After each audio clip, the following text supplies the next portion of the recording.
Hey everyone, welcome to the final edition of the Quality Talks Bite-Size series that is focusing all around interviews. As you may remember, in the last episode we had Dalbir Sembi join us. He was talking about his amazing journey of gathering data insights, how that helped him throughout his job hunting. And he also touched on obviously his experience with recruiters. And today, in this episode, I'm really happy to be joined by Nesha Mistry. Nesha is a recruiter. She's got over 6 years in the industry. She's worked in law firms, financial services. She's really senior in her role. So I'm going to bring her on now. Hey, Nesha, how are you? Hey, I'm good. How are you doing? I'm not too bad, thank you. We were just talking backstage. I feel a little bit nervous about this episode. I don't know why. Maybe it's the last one in the series. It's like, you Really know, quick. no pressure, no pressure. So, Nisha, obviously, I just gave a little bit of an intro there. I probably didn't do half the justice that you can do. So, I'm going to hand over to you to introduce yourself. Well, thank you. I think you did a great job. So thank you for starting that one. So I'm Nesha Mistry. I am a senior recruiter currently. I've got over 6 years experience in recruitment as a whole. I started off I studied law actually back in the day, dabbled in some paralegal work and tried to figure myself out. And I think, as many, we kind of fall into recruitment. It just happens. But I had a really lovely experience at one law firm doing grad recruitment, and that's how my sort of Nice. recruitment career kicked off. So Excellent. yeah, it's been a mix of legal and financial, grad and generalist. So it's been really interesting.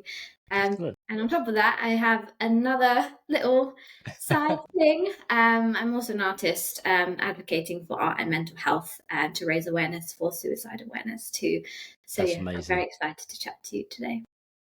Oh, it's lovely to have you on, Nisha. And that, that sort of piece around mental health and suicide awareness is such a big thing that we advocate for on this show as well. So it's great to hear you're doing that in your spare time. I'm guessing because you probably don't have a lot of that either. So yeah. So Nisha, thank you for joining. Obviously you reached out and you asked if you could come on and talk to this topic from a recruiter's perspective. And in the last episode, well, not just in the last episode, actually, even in when we had Eamon on as well, both Eamon and Dalbir talked about the recruiter side of things and ensuring that we can't always expect the recruiters to be on it 24/7 and just sort of putting ourselves in their shoes a little bit. And it's great to have you on to kind of cover off that side of things and see things from the other side of the table, if you like, rather than it just being a candidate and interviewer perspective. It's a weird one because I've been on both ends. So I've been in the candidates pool when I was looking for a job, and I know and understand what it feels like to be in their shoes. But as a recruiter, and you see the ins and outs of what goes on behind the scenes, and Mm. having sort of HR systems in place to help us go through hundreds of CVs when we're recruiting as single recruiters over sort of 8 to 10 roles, or it fluctuating with over 300 CVs that are coming in to filter through.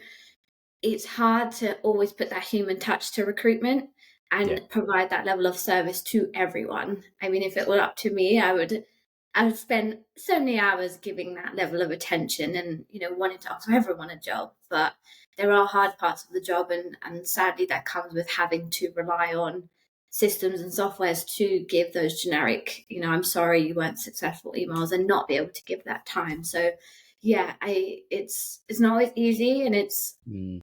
it's something I've had to navigate and learn as the 6 years in recruitment has gone along, to not feel like you have to please everyone because of time restrictions, and you've got other projects alongside that coming too. So yeah, it's a tough one being on this end sometimes. Yeah, I can imagine, and I don't think people take that into consideration as much because it's a highly emotional time in people's lives when obviously they're applying for roles, and often just getting an automated response can feel a bit like a personal thing. Mm. But obviously, like you say, when you've got on the other side of it, when you've got sort of hundreds and hundreds of applications for just a few roles, it's you physically can't go back to everybody. It's not practical. Have you seen an increase in sort of number of applicants, and that's just in general over the last sort of, well, this year, last year, recent times? Yeah, 100%. And it's not just specific to role or seniority or anything like that. I think all because I recruit for all levels across the business currently, um, I find there are tons of applications that are so irrelevant. So we're Mm, spending a lot of time going through 400 CVs, 300 CVs for, I don't know, maybe as an example, like a junior level role, yeah, a support level role, and you're getting people from across the countries, across different seniorities and different levels of experience, some not even relevant for yeah, us to go through and filter through. And we have systems in place where we can do our filters and it helps us, but you still get them. Then you get contacted on LinkedIn, and yeah, it's then how to navigate conversations to people to say, hey, are you consciously applying for jobs, or are you mass applying just in hope to get some kind of connection and way in through the door? And I know how tough it is to find a job right now. The market it is is. really difficult. So yeah, I'm personally finding there's a lot of applications that are so relevant. So 70% of our time is filtering through those. Yeah. Um, then having to search for the ones that are relevant and spending that time to pre-screen them and invite them to interview and etc. There is a lot of time that's gone into it, and yeah, it's just managing people's expectations around, Mm. are you applying consciously and this is what you want and it's relevant, or is it just because it's hard to find a job? So yeah, finding that balance has been quite difficult, but yeah, I've noticed a huge difference. And I guess that also plays into the time of being able to get back to the candidates that you do want to bring in for interviews. I'm guessing it does anyway. Yeah, it's sometimes they can be missed because we're going through so many, and as humans, we can't filter through as well as robots can to pick up Mm. things. So we could be filtering, and then in amongst it, you're doing another recruitment and another process for someone else. Yeah. So it's juggling a million plates in one go, and you can miss a really good candidate through all Yeah. of those hundreds. So yeah, it's a bit of a minefield a lot of the time. But when we do get a good gem and we found someone, when you put them through the whole process, it's so worth it. And it's so nice being able to give that offer. And it's it's just quite difficult sometimes. Mm. I feel like it must be a bit of an emotional roller coaster for yourself, in terms of, obviously, like you say, you've got the great message that you give to people when they're successful, and give them the job offer, but then you've got more messages that you have to give that aren't so great. How do you deal with that and ensure that you're okay? Because obviously it can be a very emotional exercise to go through, but then obviously the candidate themselves. It's a really good question. Every experience with candidates in different roles differ. I always have to brace myself. So I do take a deep breath, and I hate this part of my role. And I've learned over the years in my experience to just be as honest as I can with them, because that's what they deserve. They are of value, and it's a shame we can't bring them to our company or the role. But I brace myself and I say, this is not the best part of my job and I really Mm, dislike it. But here's some constructive feedback. Here's, where you did well. Here's where you could improve. But then on the spin of that, it's kind of offering them some kind of, not coaching, career coaching, but guidance of yeah, where they could go to next. yeah. So, for an example, I had someone apply for a junior level role, and having spoken to her, and she didn't go through interview or anything like that. But at the end of it, I was able to give her some contacts and networking to say, actually, you could add value in a different kind of role. I personally don't think this role is where your skill set lies, and you could Mm. try and explore X, Y, and Z, and that's more helpful and beneficial to candidates. So trying to offer some kind of coaching a little bit helps them, and networking. It's all about network, really. And I think that's for me, that's always been, having, obviously, I've done so many interviews over the years. I lost count. A few years ago, when I was at one company, me and the other test manager there, we tracked them, and I think we did like 500 interviews over 4 years or something. But that was like across contract roles and offshore and all sorts. But so, and it was always the hardest thing was making sure that the feedback was constructive. So often, the feedback that, I've been in this position, it's just not helpful, and, ensuring it's constructive and so that they can actually use it to improve is so important. But I really like that touch of then kind of giving them more guidance as well, because the feedback's great. But then if the message just stops there, it can be really difficult to know, well, how do I action this feedback? Where do I go with it? What options do I have? So I really like the fact that, you take that time to offer that extra, few minutes or whatever that looks like to just, stay connected with them and ensure that they're okay afterwards. Yeah, I'm human too, so there are moments where I haven't been able to give everyone that kind of level Of of care course. and stuff because of time restraints and other things going on. So I own that. I know it's not a case of every candidate, but like you touched on earlier, the emotional side, you know that they've put everything and a lot of effort into Yeah. it. And it's also trying to navigate the conversation around team fit and how do you Mm, provide feedback around things they can't control so much yeah. and things that touch on unconscious bias, which you touched on previous conversations, which is true. It's Yeah.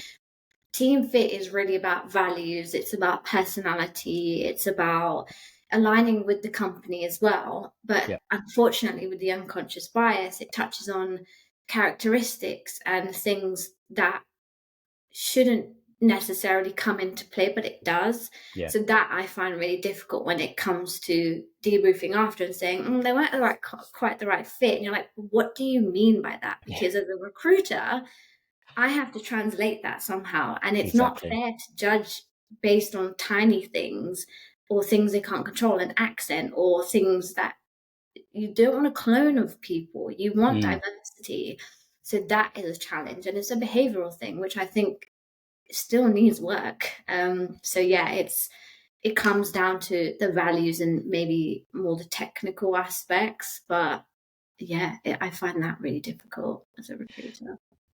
Yeah, and I think it's obviously this is where the competency side of an interview comes in, and all these other sort of s- you know different parts that may make up the full process.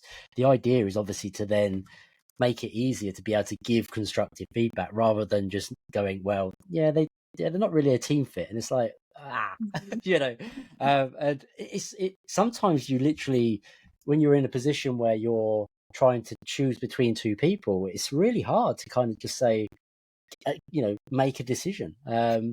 So yeah, I can understand like having being a person that's provided feedback to a recruiter for them to then pass that message on. I can understand how hard that is, and making sure that obviously you then land it in a way that is, you know, how you want to land it, but also how the candidate wants to hear it in a which can be a difficult situation.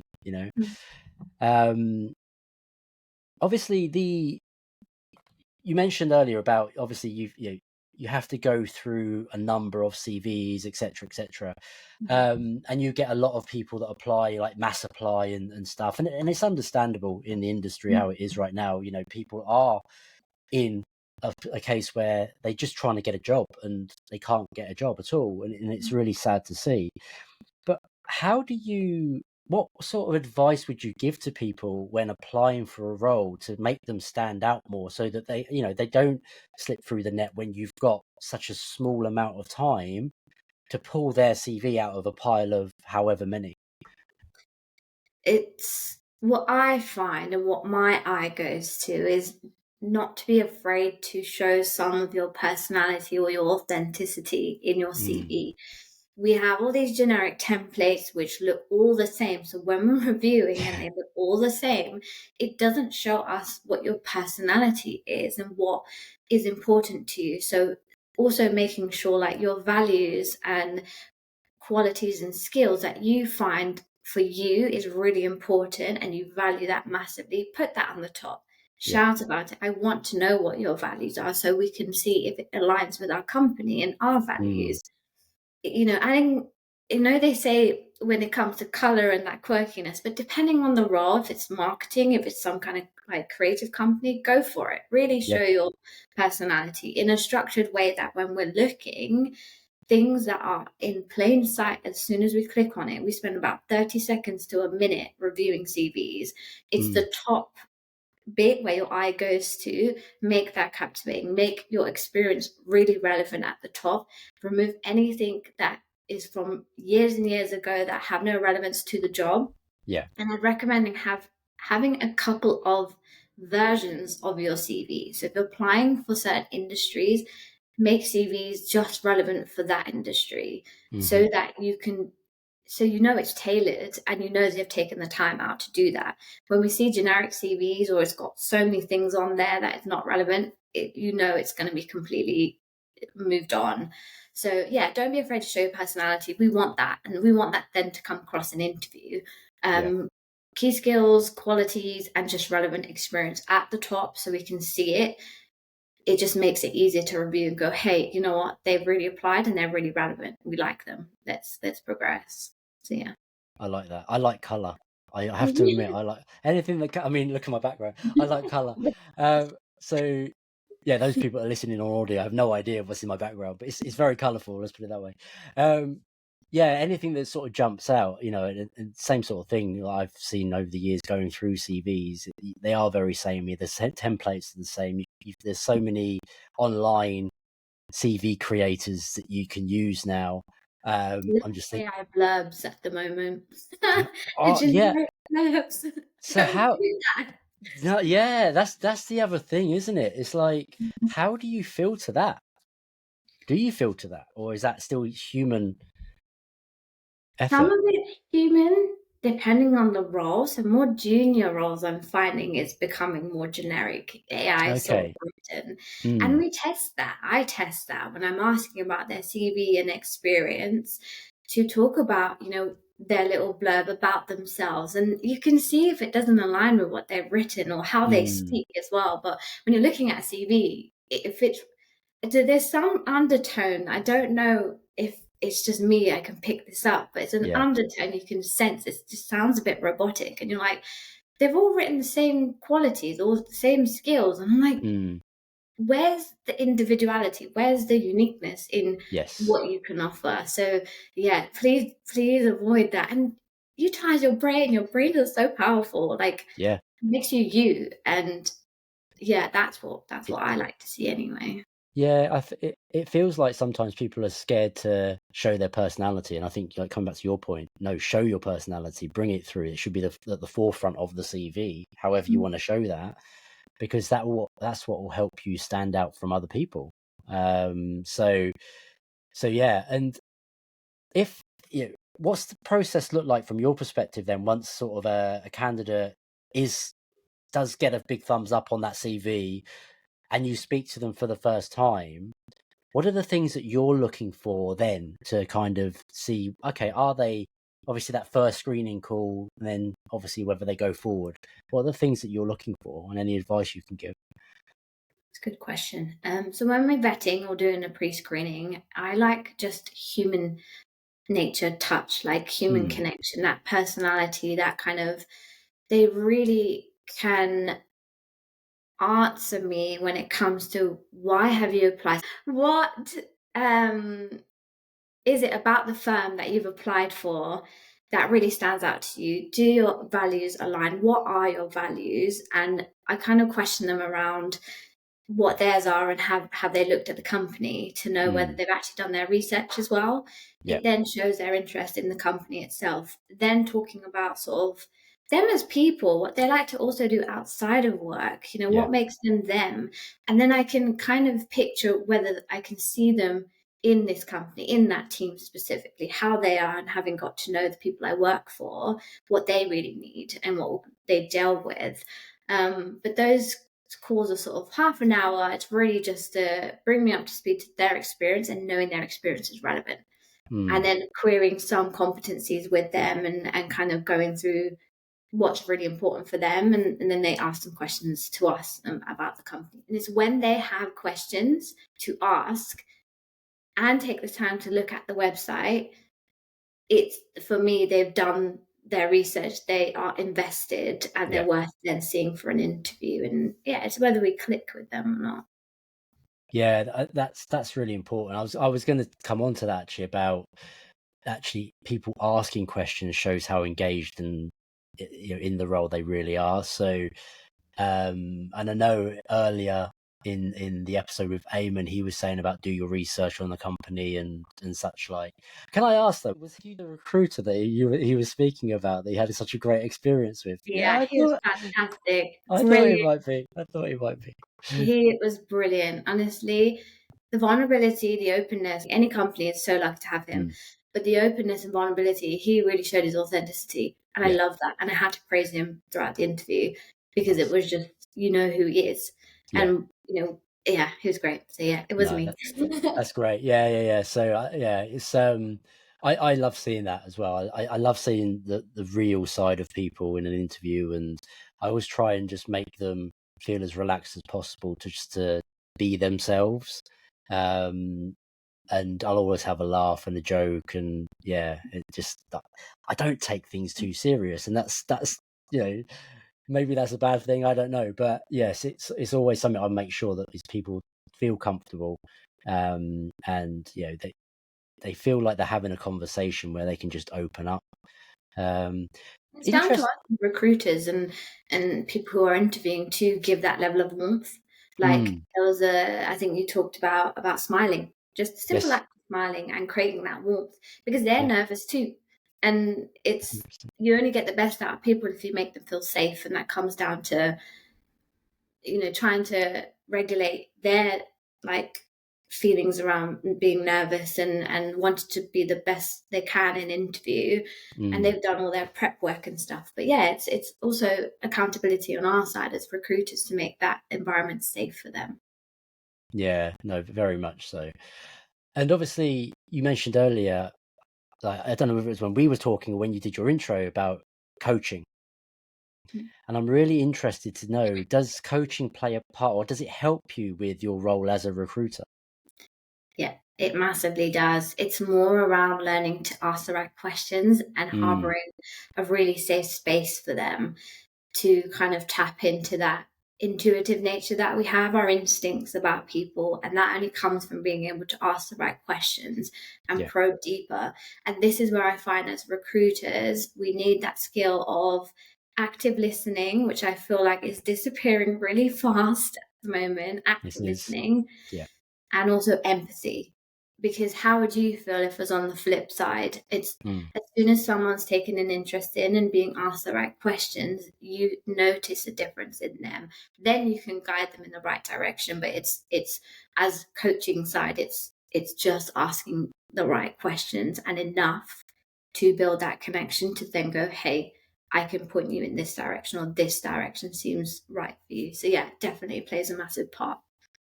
nice, nice. Yeah, I love that. I love how the more and more I get involved in coaching, and I've been doing it for a few years now, the Mm, more it just overlaps with so many things where you can just pull those same skills in and use them mm. to your benefit and somebody else's benefit in the moment. I think it's great.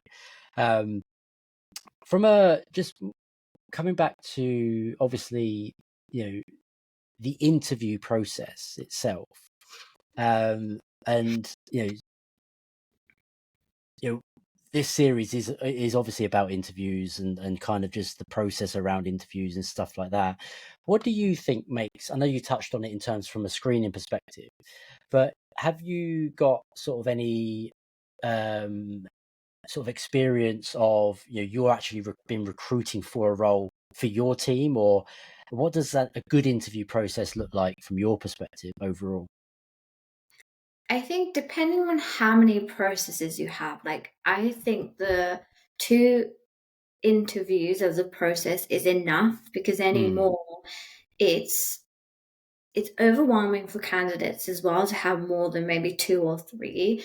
And in those interviews to make sure the right people are meeting the candidates, not just to have anyone and not just to have too senior, too junior, anything like that. It's relevant for the role and relevant to have the right team members who will be directly dealing with this candidate when they join, Yeah. when they're successful.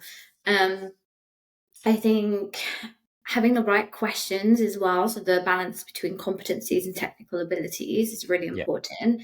And also having a space for them to ask questions as candidates to I like to open up interviews when I do first stages with the hiring manager Yeah. to say this is more of a chat to get to know you. And as soon as you say that, it puts them at ease because it goes Mm, from less of a rigorous Q&A to more of a it's a human conversation here. And you see them naturally open up and it's great.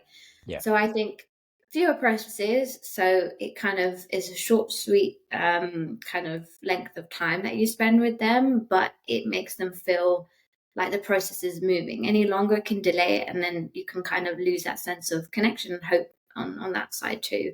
But really knowing what you want from a candidate is important on our side. So what you Mm. need from your team, and us to be prepared to answer their questions too. Yeah, and obviously me and Chris talked about that in our top 5 tips episode, where, you know, being prepared, it's just like, make sure you're prepared to make sure you know the role you're recruiting for, make sure you're prepared for questions around that role, and because Mhm. it's the first time that the candidate will really get an insight into, you know, into the role and the company and such like. So it's really important that you are bring your A game as an Mhm. interviewer, so to speak. And just Um, reassuring them that nerves is okay, because we're also yeah, nervous to meet them a- sometimes. It might sound absolutely. really funny as a recruiter, but I used to get nervous interviewing. Yeah. And it's yeah, you also want to make a good impression. But I've had candidates be honest, and when I've asked, have you researched our company and what do you like? Like, no, I haven't. I'm like, well, thanks for the honesty, but I mean Yeah. that's step one. But yeah. Yeah. Well, and I think it sometimes that becomes when people mass apply, you know, and they're hoping that somebody comes back to them, and it's just a trend that I think we're into, isn't it? That some, you do get that a bit more, but yeah, always do the research. Always do the research, definitely. Um, so yeah, so Nisha, we're not far from the end of this episode. So Not too quick. I know it's gone really quick, isn't it? These bite-sized episodes fly by, and I love these conversations. Before we close off, though, is there anything more you'd like to share from a recruiter's perspective that maybe people, it'd be worth people being mindful of? Just understanding that behind the screens and behind all the systems we use is still a human being with their lives and other things and projects and lots going on too. So to know that rejection isn't personal, and it's sometimes a redirection to the right way. And at the end of the Mm. day, we want to if I could, I would offer everyone a job. um, but I I'm a bit can't. like that. I know. I have so much empathy as well, but I Yeah, think just knowing that on both sides, we're all human. yeah, And at the end of the day, if you're connected to the right people, it's really about networking. Network, network, network. Don't yeah. be afraid to hold space and know what you want, and the right people will come along. But yeah, I think that would be my advice. And don't be afraid to be yourself. We want you to be yourself. It's what makes you stand out. So yeah, but as a recruiter, just we are human beings. So please give Yes. us some grace sometimes because it's not always easy. No, it's not. And, recruiters do get a bad rap far too often, and there's some very, very good recruiters out there like yourself and others that I've worked with closely that I can highly recommend, and I do still highly recommend to other people. So yeah, let's just be mindful of that, people. And I know it's an emotional time when we're looking for roles and such like, but as Nisha says, we're all human. So have a little bit of empathy on that side. This has been great, Nisha. I've really loved having you on. And yeah, this brings our bite-sized series to a close. So you are our final guest. It's amazing. So yeah, so thank you to all our guests. So thank you to Eamon, and thank you to Dalbir. Thank you to Chris, who's guess what? He's playing golf again. But yeah, this has been great, and hopefully we'll be doing more of these bite-sized episodes and series in the future as we drill down into more different topics. So again, thank you very much, Nesha. It's amazing. Where can people connect with you? On LinkedIn, you can connect with me, Nesha Mistry, and also Instagram if you want, with Health, Art and Mental Health. If you would like to join one of my workshops, maybe I'm on Nesha_Canvas Creation. So I would you. love to join one of those workshops. I'm going You're to more than just put it welcome. out there. Absolutely. So yeah, I'll link that in the show notes as well, Nesha, if you're happy to do so. So yeah, brilliant. Thank you, everybody. Look after yourselves and join us next time on another episode of Quality Talks podcast. Take care now.